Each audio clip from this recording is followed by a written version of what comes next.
Y aconteció que después de muchas guerras, batallas y sufrimientos, cuando el rey David ya se encontraba en los últimos años de su reinado, nació un hijo cuya vida habría de marcar un antes y un después en la historia de Israel. Su nombre fue Salomón, cuyo significado es paz o el Pacífico. La Escritura relata que David tuvo muchos hijos, pero Dios había señalado específicamente a uno para sucederlo, y ese fue el hijo de Betsabé. La Biblia dice que Jehová amó a Salomón desde niño, y por medio del profeta Natán le dio un nombre adicional, Jedidías, que significa amado de Jehová. David, en sus últimos días, llamó a Salomón para instruirlo, no como un rey aconsejando a un príncipe, sino como un padre que sabe que su legado espiritual será más importante que su legado político. Le dijo: esfuérzate y sé hombre, guarda los preceptos de Jehová tu Dios, andando en sus caminos, para que prosperes en todo. 1 Reyes 2. Así fue como Salomón heredó un reino extenso, un territorio que Dios había prometido a Abraham, Isaac y Jacob, consolidado por David, y ahora entregado al joven heredero. Aunque no era el primogénito, había sido el escogido, y cuando Dios escoge, ningún hombre puede oponerse. Apenas David murió, el reino aún estaba lleno de amenazas internas. Había quienes cuestionaban la elección de Salomón, quienes deseaban el trono para sí, y quienes conspiraban contra la voluntad divina. La Biblia registra que Salomón actuó con firmeza, justicia y temor de Dios. Mandó a eliminar las conspiraciones, restauró la obediencia al pacto y afirmó su autoridad. Con sabiduría inicial y todavía humana estableció paz en el reino, cumpliéndose así el significado de su nombre. Israel entró en una época de estabilidad que no se había visto ni en los días de los jueces ni en los primeros años de David. Entonces llegó uno de los momentos más trascendentes en toda la Biblia. Salomón decidió ir a Gabaón, donde estaba el tabernáculo de reunión, y allí ofreció sacrificios al Señor. La Escritura menciona que presentó 1000 holocaustos, un acto que revelaba humildad, entrega y dependencia. Y aquella noche, mientras el silencio del campamento caía, mientras los sacerdotes dormían y el humo de los sacrificios aún ascendía, Dios se le apareció en sueños. Jehová le habló con voz clara y directa: pide lo que quieras que yo te dé. No existe en toda la Escritura un momento tan impresionante, un Dios que se inclina hacia un rey terrenal y le dice: pide. Salomón respondió con una declaración que revela su corazón: yo soy joven y no sé cómo entrar ni salir. Da a tu siervo un corazón entendido para juzgar a tu pueblo, para discernir entre lo bueno y lo malo.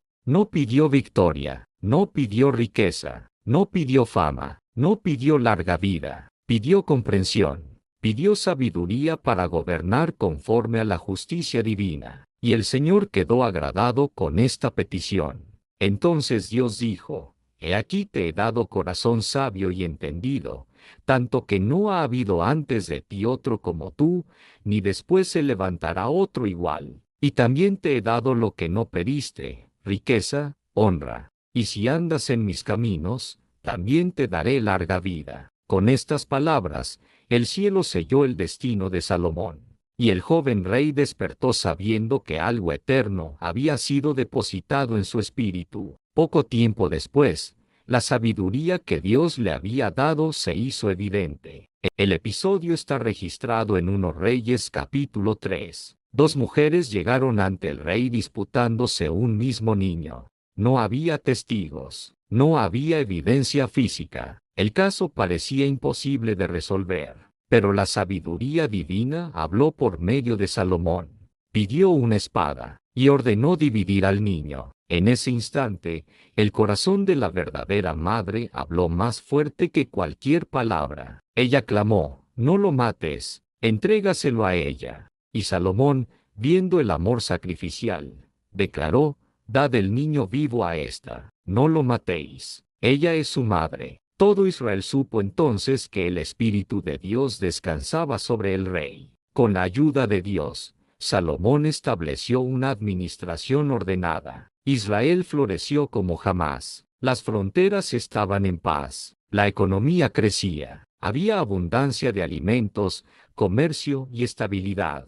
La Biblia dice que cada hombre podía vivir debajo de su vid y debajo de su higuera, expresión que simboliza seguridad y prosperidad. Salomón organizó gobernadores, tesoreros, oficiales y capitanes. La administración del reino se volvió modelo para las naciones vecinas, y Dios lo bendijo más allá de los límites humanos. La Escritura afirma en 1 Reyes 4, Dios dio a Salomón sabiduría y prudencia muy grandes. Era mayor la sabiduría de Salomón que la de todos los orientales y que toda la sabiduría de Egipto. Se dice que escribió 3000 proverbios, 1005 cantares, observó la naturaleza, habló de árboles, animales y fenómenos de la creación.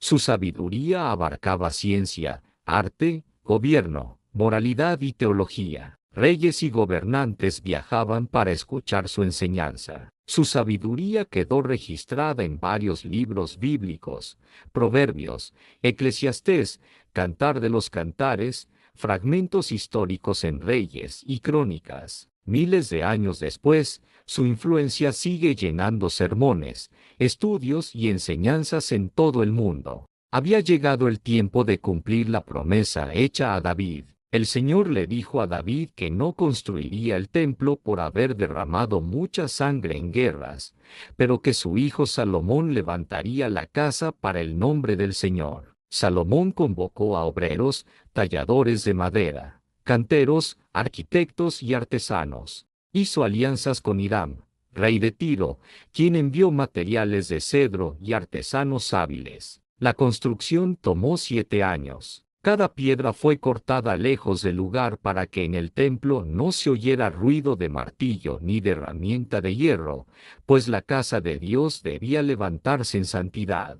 Las descripciones de 1 Reyes 6, 7 relatan un edificio cubierto de oro puro, adornado con querubines, palmeras y flores talladas. Las columnas Jachín y Boaz se levantaban imponentes en la entrada. El mar de bronce, sostenido por figuras de toros, servía para las purificaciones sacerdotales. Cuando finalmente el templo estuvo terminado, Salomón convocó a todo Israel para la dedicación.